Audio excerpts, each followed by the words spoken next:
have been looking at the three parts of now the United Methodist Church's vision statement, and that is to love boldly, serve joyfully, and lead courageously.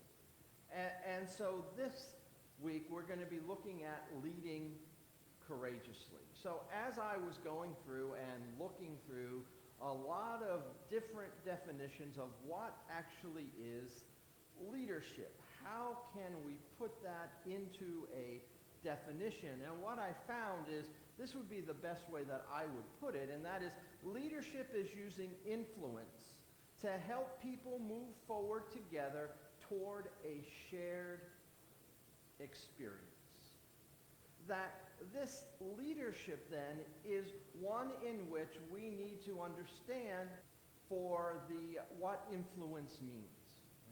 So we live in a world where influence a lot of times means power, it means control. Influence means how can I force you to do what I want you to do so that we move forward in what I think should be our shared presence, right? That can be a leader.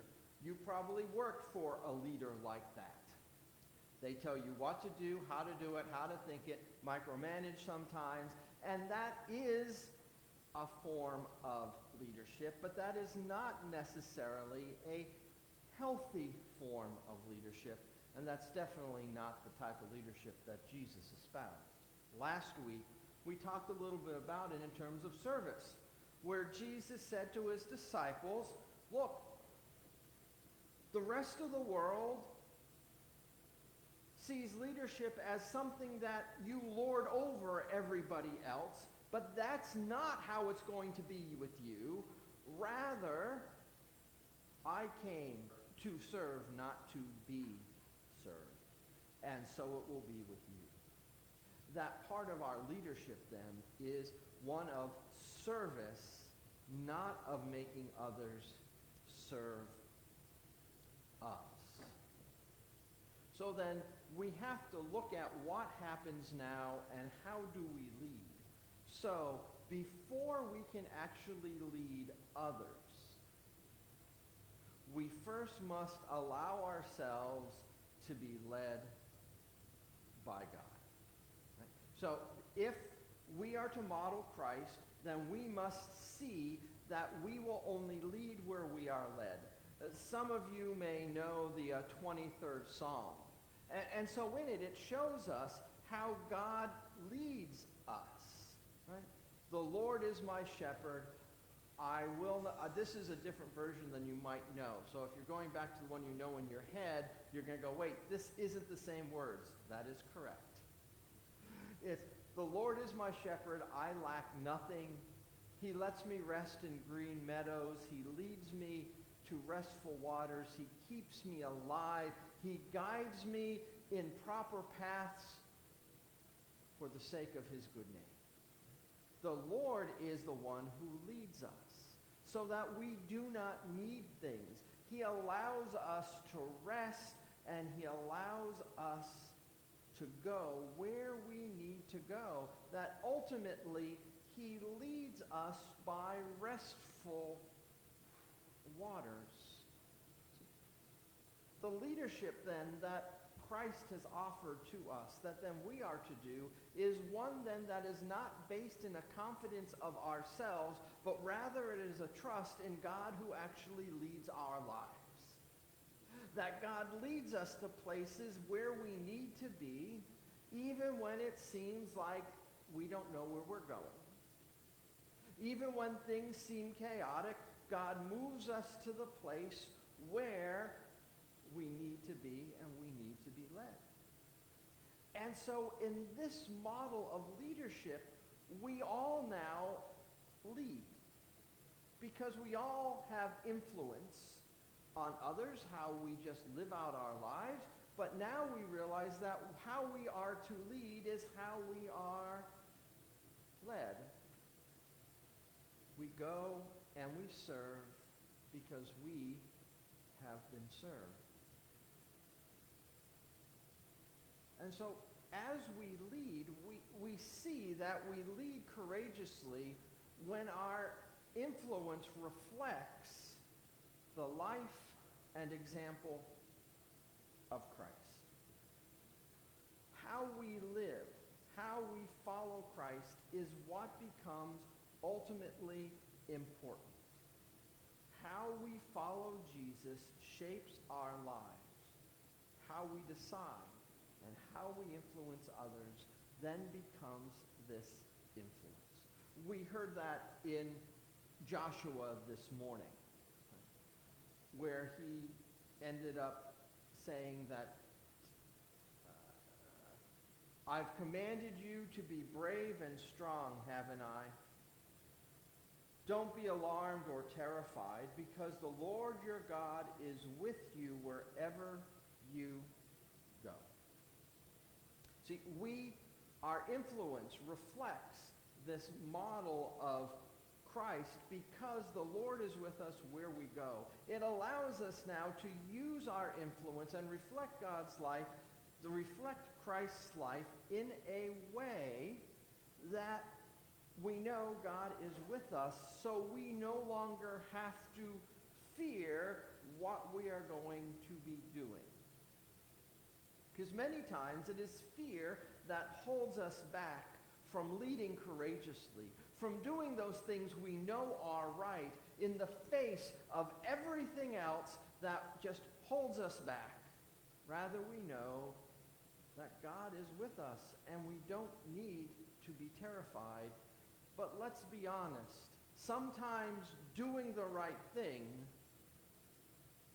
does feel terrifying. We see it in the news, we see it in stories, and we've witnessed ourselves.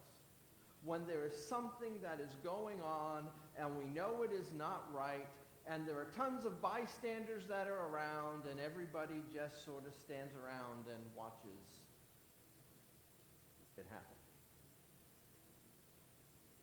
When a bully picks on somebody else and everybody else just stands around and watches. When we hear things and we see things and we just say, you know what? I'm just not getting involved. Sometimes it's because we are terrified. Now, sometimes it's justified. But many times, we just don't want to stand up for what we really need to stand up for. And it is hard because leading courageously means we are going to be willing to follow the example of Christ, to stand up to those who wish to see power used in a way that is corrupt. And we know that when you stand up against a corrupt power, we all know what happened to Jesus, right? It doesn't mean that we go in a way that we're like, oh, nothing bad will be happening to me. We know that it may. But yet we go where the Lord leads because that is the example that Christ has set for us. We also see this in the Apostle Paul's writing, which comes to us from Corinthians. Paul's writing to the church of Corinth, and he says, this is the same thing that I do. I please everyone in everything I do. I don't look out for my own advantage, but I look out for many people so that they can be saved. Follow my example like I follow Christ. Now, when we read this, we go, oh, well, I do everything to please everybody. Well, we all know that's not quite true.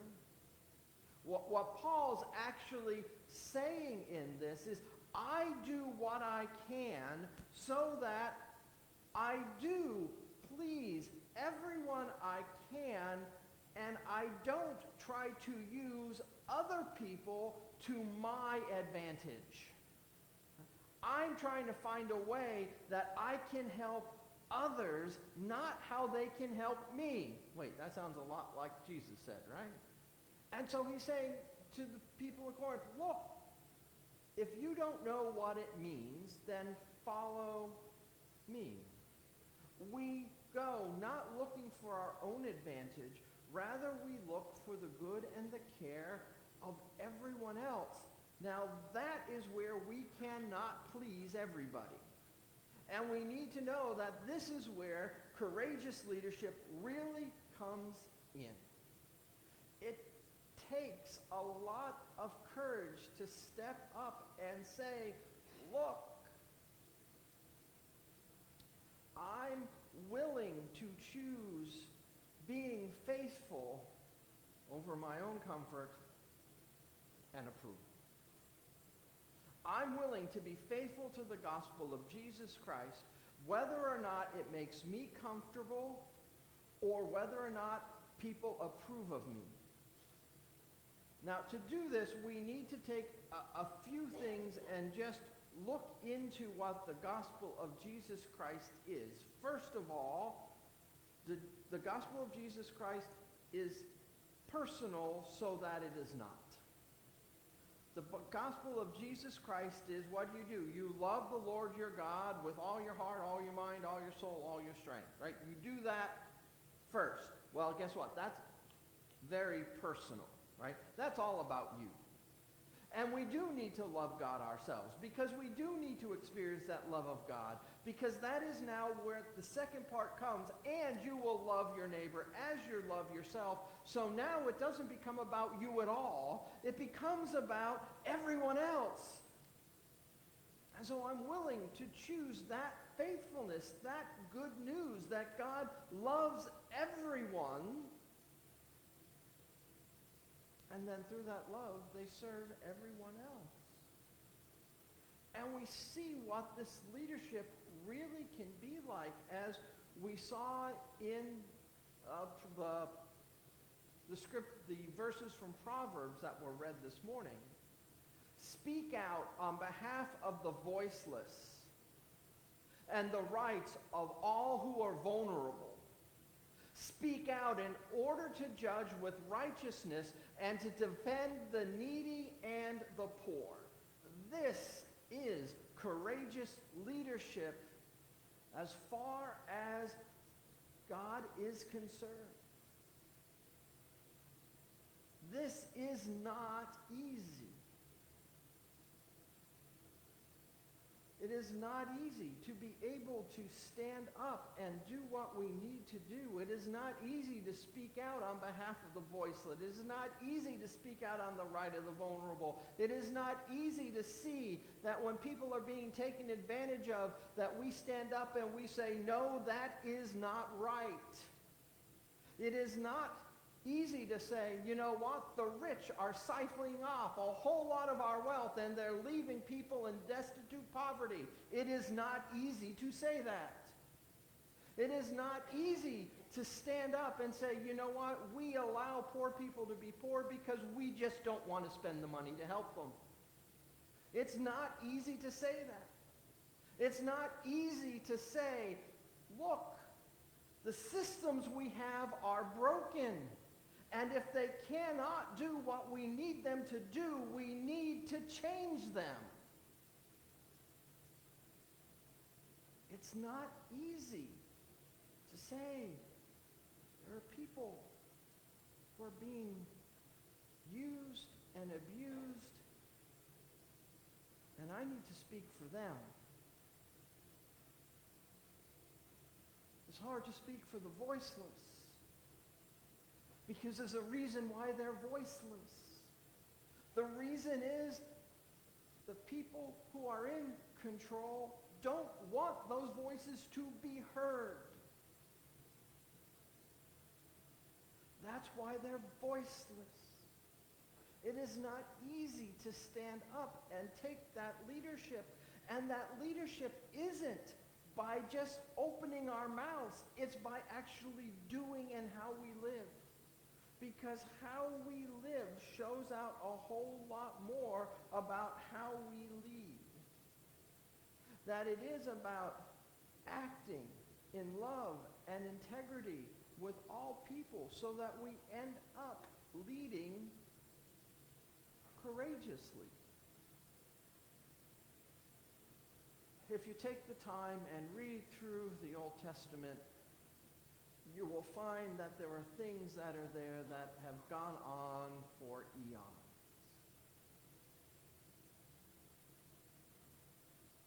And we find through all of the prophets, and this is a gross generalization, I will tell you, the message of most of the prophets is this: you think you are blessed because you are doing well. You are financially secure. And you think they are a blessing from God. However, there are widows and orphans and foreigners in your midst in which your wealth has been taken from them. And unless you care for them, I will destroy you. I will let others take from you what you think was your wealth. And I will exile you from the land. And that was what happened. Because it is easy when we are comfortable to sit and say, I got this, I'm good, and don't blessings look great? I mean, come on. Right now, how many of us like that we have a nice warm house to live in? All right, it's really great. How many of us love that we don't have dirt floors anymore?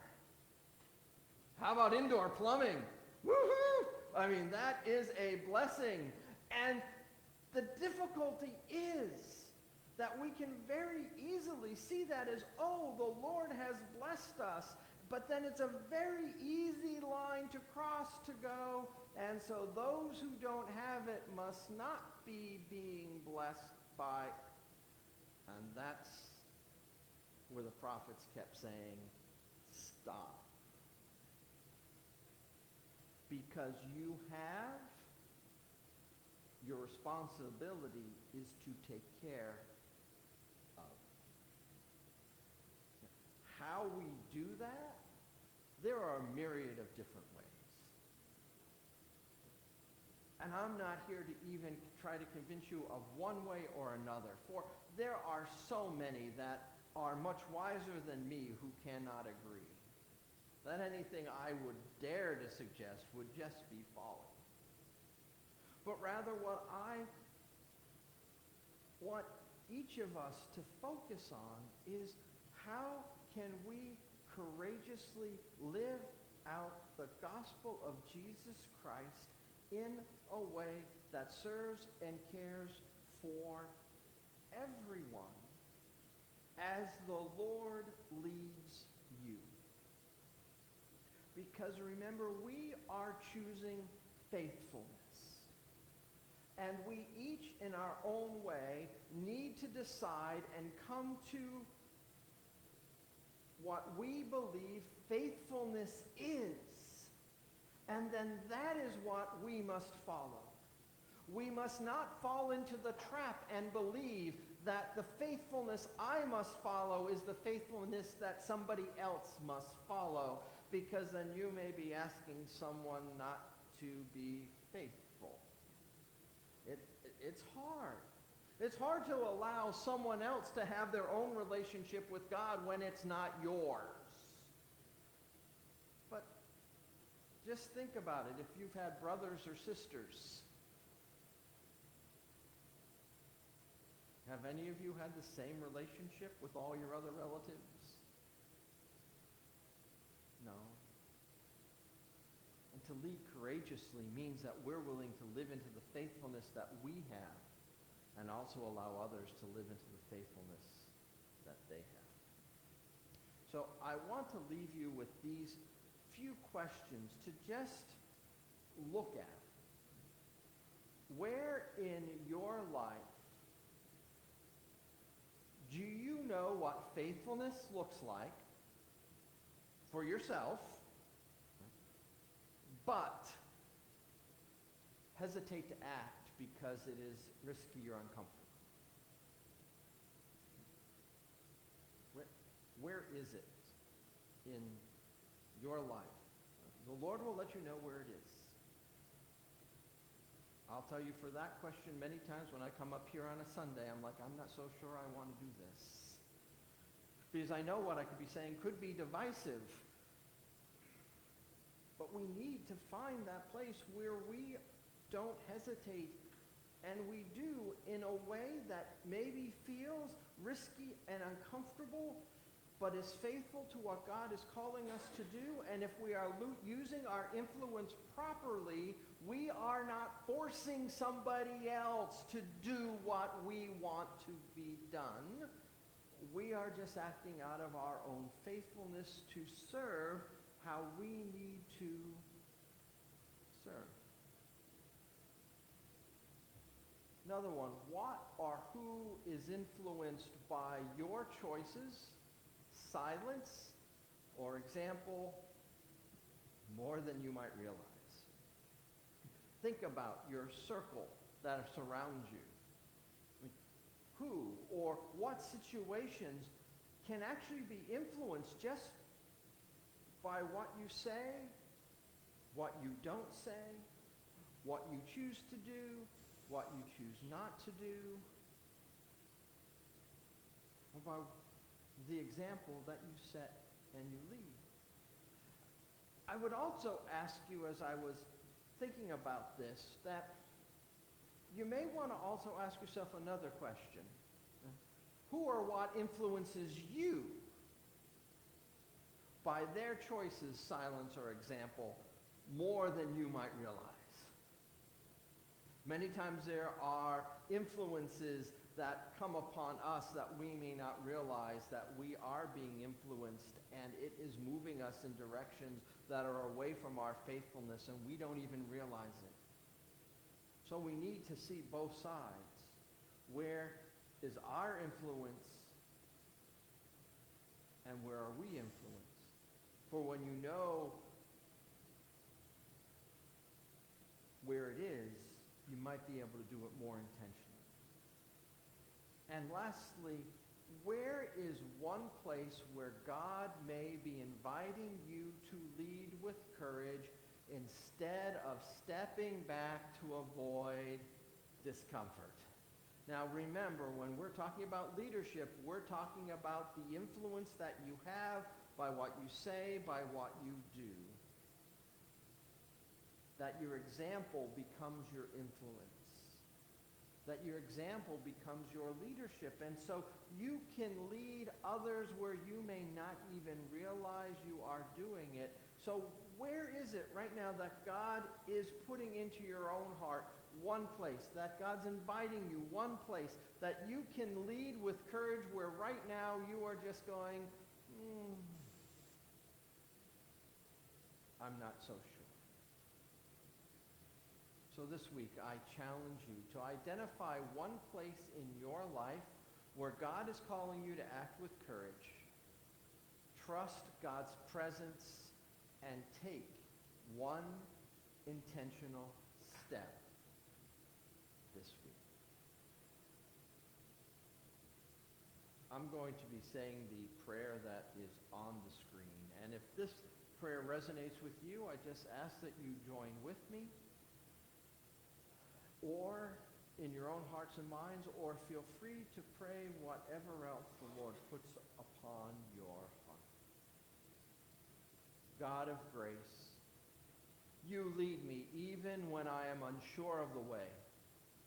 Help me to trust your presence, follow Jesus with faithfulness, and act with courage shaped by love.